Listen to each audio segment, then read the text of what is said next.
bà xôm cặp bánh cùng chấm pua cồn về là tận tại tầng bay miền cồn bậc pốt cồn bậc thọ cồn bậc song cho tí băng tí lắc xôm group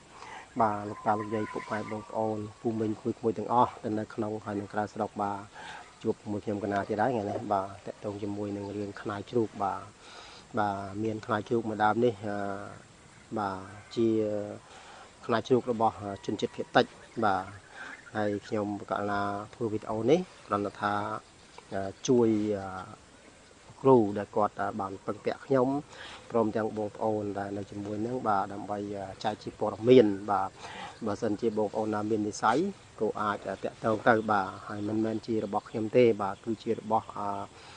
ដើមឡើយជារបស់ជនជាតិភាគតិចនៅឯខាងឦសានទិសទៀតបាទហើយផ្លែជ្រូកនេះរៀងតូចទេបាទប៉ុន្តែល្អមួយយ៉ាងតោះថានៅក្នុងហ្នឹងមានដុះ mà rẻ nàyក្នុងនឹងtiền bàហើយខ្នាយជ្រូកខ្មែរយើងបាទនៅឯសានទឹះនេះtiềnអត់ធំទេtiềnទូចទេបាទហើយខ្នាយជ្រូកខ្មែរយើងនេះនៅឯសានទឹះនេះគឺ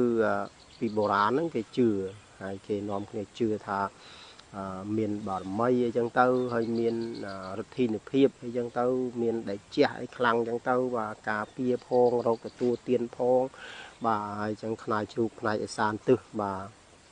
គឺមានប្រសិទ្ធភាពបាទហើយទូចបាទដោយសារទីនោះខេត្តនោះរៀងក្តៅបាទអញ្ចឹងអស់ខ្មែរយើងខាងហ្នឹងរៀងតូចអត់សូវធំទេបាទជ្រូកក៏រៀងអត់ដែរអត់សូវធំប្រហែលដែរទៀតបាទហើយសប្តាហ៍ថ្ងៃនេះនៅ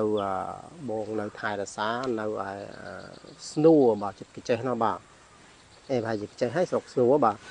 នឹងហើយគាត់បានឲ្យមកខ្ញុំមើលហើយជួយពឹងពាក់មើលថាគីឡូមានបងប្អូនណាមាននិស្ស័យអីចឹងទៅតាមនឹងបាទទៀនបាទហើយចំពោះខ្ញុំ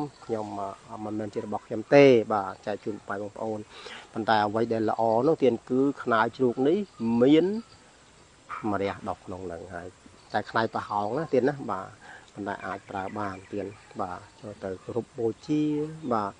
យកទៅធ្វើ ជាបន្តោងខ្សែកពាក់ក៏បានបាទយកដាក់តាមខ្លួនបាទហើយក៏មានការគោរពបូជារៀបចំនឹងវាយថ្វាយអរតនីយាងអញ្ជើញបារមីថែរក្សាទេវតាក្តីឬក៏ម្ចាស់ទឹកម្ចាស់ដីម្ចាស់ព្រៃព្រឹក្សាម្ចាស់ភ្នំទាំងអស់ហ្នឹងឲ្យលោកមកគង់សន្ធិដ្ឋនៅក្នុងខ្នាយហ្នឹងបាទហើយក៏យើងយកមកគោរពបូជាថែមទៀតទៅបាទ ឬមួយក៏មានលោកគ្រូអ្នកគ្រូណាដែលគាត់មានឫទ្ធីអនុភាពខ្លាំងក្លាប្រសងអង្គញៀនបារមីដែលលោកបកាយលោកអាចឧបដឹកឬក៏ពន្ទុអតិដ្ឋានឲ្យមានញៀនអង្គបារមីអង្គណាដែលលោកគង់សន្ធិដ្ឋនៅទីនោះបើសិនជាលោកអ្នកដែលជាគ្រូដែលមានឫទ្ធិដែលជះខ្លាំងលោកអាចហៅឬក៏យាងបារមីមកគង់សន្ធិដ្ឋនៅបានបាទនេះតាមខ្ញុំធ្លាប់ដឹងណាបាទអញ្ចឹងត្រូវការធ្វើ មានវិធីត្រឹមត្រូវក្នុងការទទួលនឹងយាងបារមីមកបាទទោះបីយ៉ាងណាក្តីយើងត្រូវតែមានការរៀបចំបាទឲ្យបានត្រឹមត្រូវតាមក្បួនបុរាណបាទមានទៀនធូបមលូស្លាបារីទឹកអប់ផ្កាផ្លែឈើបាទមានកណាត់សហើយព្រមទាំងមានប្រដាប់ប្រដាផ្សេងបាទដូចជាទឹកដូចជាដំឡូងនេះចឹងដាក់លើនឹងទៅបាទថ្វាយទៅបាទ ហ្នឹងបើញៀនជ្រូកនៅបើសិនជាញៀនបារមីអ្នកសច្ចាំងកំបាំងបាត់អីទៅយើងមានផ្លែឈើមានអីចឹងទៅដាក់ថ្វាយលោកទៅបាទដើម្បីសុំឲ្យលោកហ្នឹងមកគង់សន្ធិដ្ឋឲ្យជួយឲ្យបានសេចក្តីសុខសេចក្តីចម្រើនបាទខ្ញុំមានប៉ុណ្ណេះឯងបាទចែកជូនពុកម៉ែបងប្អូនបាទដើម្បីគីឡូបងប្អូនណាគាត់មាននិស្ស័យមានថាសទ្ធាជាមួយគ្នាណាបាទតែតកតងជាមួយរឿងនិស្ស័យទៀតវាកើតចេញអំពីចិត្តបាទនិស្ស័យទាំងអស់ហ្នឹងកើតចេញអំពីចិត្តបាទដូចខ្ញុំបានជម្រាបខាងដើមអញ្ចឹងបើចិត្តចង់បានចិត្តចង់ភ្ជាប់និស្ស័យគឺមាននិស្ស័យជាមួយហើយបាទមើលទៅឃើញស្រឡាញ់ពេញចិត្តព្រោះយកមកគោរពបូជាដោយសេចក្តីគោរពបាទ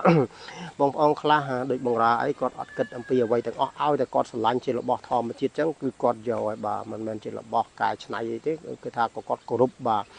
ខ្ញុំទៅសារចិត្តគាត់ឡើងហ្នឹងបាទភាពគោរពភាពជឿជាក់បាទការរក្សាស្រឡាញ់នេះនឹងធ្វើឲ្យយើងមានដៃជះបារមីទេវតាថែរក្សាម្ចាស់ទឹកម្ចាស់ដីគេឃើញអំពីទង្វើល្អរបស់យើងលោកនឹងជួយឲ្យយើងនឹងបានសុខសប្បាយចម្រុងចម្រើនទទួលទានមានបានដាក់ចុះដល់ឡើងបាទ បាទខ្ញុំកណាក៏សូមគ្រប់ជំរាបលាបាទមិនមានអីច្រើនទេបាទសូមកាន់តែភ័យទោសផងបើសិនជាមានការខុសឆ្គងកន្លែងណាហើយក៏សូមឲ្យដេកជះបារមីនៅក្នុងខ្នាយបាទដែលមាននឹងពួននេះដែលមានដោះនេះអាកាសនេះបាទសូមឲ្យជួយ